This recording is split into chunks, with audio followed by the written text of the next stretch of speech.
दोस्तों, आज की एक कहानी बेहद खौफनाक और सबसे अलग है। ये कहानी एक बेंडिगो की है जिसे सुनकर आपके होश उड़ जाएंगे। ये कहानी शेयर की है हमारे एक सब्सक्राइबर अरहम और असहब खान ने। यदि आप भी अपनी कहानी हमें भेजना चाहते हैं तो व्हाट्सएप नंबर 8808863622 पर भेज सकते हैं। कहानी शुरू करने से पहले हमेशा की तरह आपसे एक छोटी सी रिक्वेस्ट, यदि आपने अभी तक हमारा YouTube channel SKP story creator को सब्सक्राइब नहीं किया तो सब्सक्राइब करके बेल आइकन को ऑल पर सेलेक्ट कर लीजिए। आज की कहानी उन्हीं के पॉइंट ऑफ व्यू से, तो शुरू हो जाइए मेरे यानी सूरज कुमार के साथ।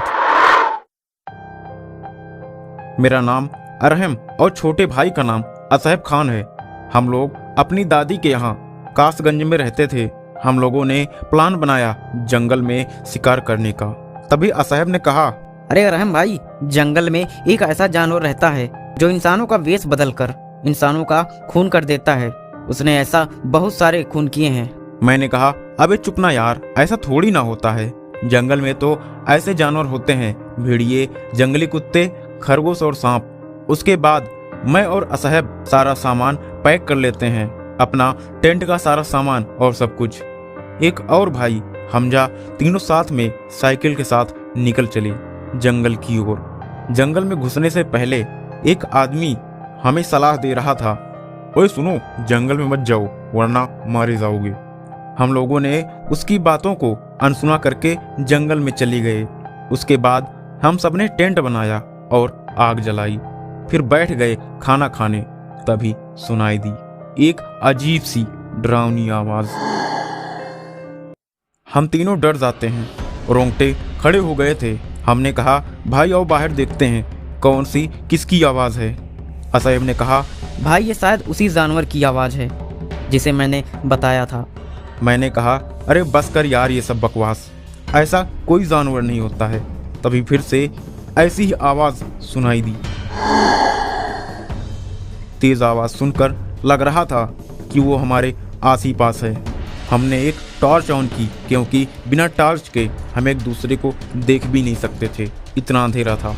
हम सब ने सामने देखा, ऐसा जानवर खड़ा था जिसकी आंखें खून जैसी लाल और भेड़िए जैसे मुंह थे और हाथ पैर तो बिल्कुल इंसानों की तरह।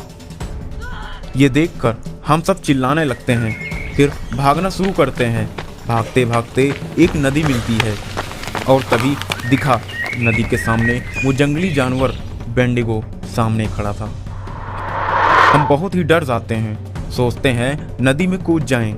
तभी हमजा मना करता है, भाई इसमें मगरमच्छ हो सकते हैं। चारों तरफ से खतरा था। तब नदी की दूसरी तरफ भागने लगते हैं। देखते हैं आग जलाकर एक घर में एक बाबा बैठे हैं। हम सब उसके अंदर जाने की कोशिश करते हैं। सबको एक करंट का झटका सा महसूस हुआ। बाबा ने कहा, यदि तुम अंदर आना चाहते हो तो उस नदी का पानी भरकर मुझे देना होगा। हम सब ये बात सुनकर चौंक से गए। अभी अभी तो उस नदी के पास से जान छुड़ा कर आए हैं और अब फिर वहीं जाना है। बाबा कहते हैं, हाँ तुम्हें जाना ही पड़ेगा। यदि अपनी जान बचाना चाहते हो तो जाना ही पड़ेगा। हम सब भागते भागते फिर नदी के पास पहुँचे और एक बोतल में पानी भर लिए। वहाँ से भागते भागते हम आ ही रहे थे कि सामने देखकर होश उड़ गए। हमने देखा कि एक पेड़ पर बेंडिगो बैठा था, लेकिन अच्छी बात तो ये थी कि उसकी नज़र हम पर नहीं थी। उसकी सिर्फ पीठ और सींग दिखाई पड़ रही थी। हम भागते हुए जा ही रहे थे कि असहब का पैर फिसला और गिर पड़ा। ये आवाज़ बेंडिगो के कानों में पड़ जाती है। बेंडिगो हम तीनों को देख लेता है। मैंने कहा, सुनो असहब और हमजा, हम तीनों को अलग अलग भागना पड़ेगा, नहीं तो हम एक साथ मारे जाएंगे। हमजा कहता है, देखो मैं यहाँ रुकता हूँ और तुम दोनों भागो यहाँ से पूरी ताकत लगा के। मैंने कहा, देखो तुम अपनी जान खतरे में मत डालो, मैं रुकता हूँ, तुम और असहब भाग जाओ यहाँ से। हमजा कहता है, नहीं मैं रुकूंगा और बेंडुगो का ध्यान इधर उधर भटकाऊंगा, तब तक तुम और असहब भाग जाओ यहाँ से। हमने कहा, ठीक है। हम दोनों 1 2 3 की गिनती के साथ भागे वहाँ से। भागते भागते फिर एक चीख सुनाई दी। हमें लगा कि वो चीख किसी और की नहीं, हमारे भाई हमजा की थी। भागते भागते बाबा के पास पहुँचे।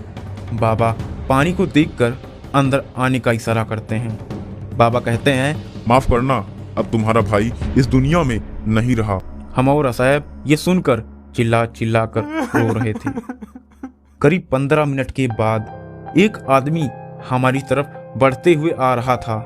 उसे देखकर मैं और असहब खुशी के मारे उछल उछल कर कूदने लगते हैं, क्योंकि वो आदमी कोई और नहीं था, हमजा था। हमजा घर के अंदर आने की कोशिश कर रहा था।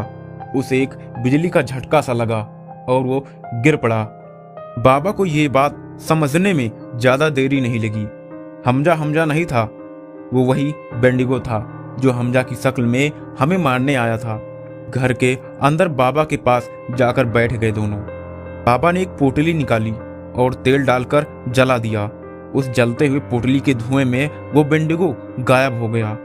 उसके बाद हम दोनों घर वापस लौटे और घर पर डांट पड़ी और कहीं भी ना जाने की सलाह दी गई। हम सब आज भी हमजा को याद करके रोते हैं। दोस्तों, ये कहानी यदि आपको पसंद आई हो तो कमेंट करके ज़रूर बताइएगा।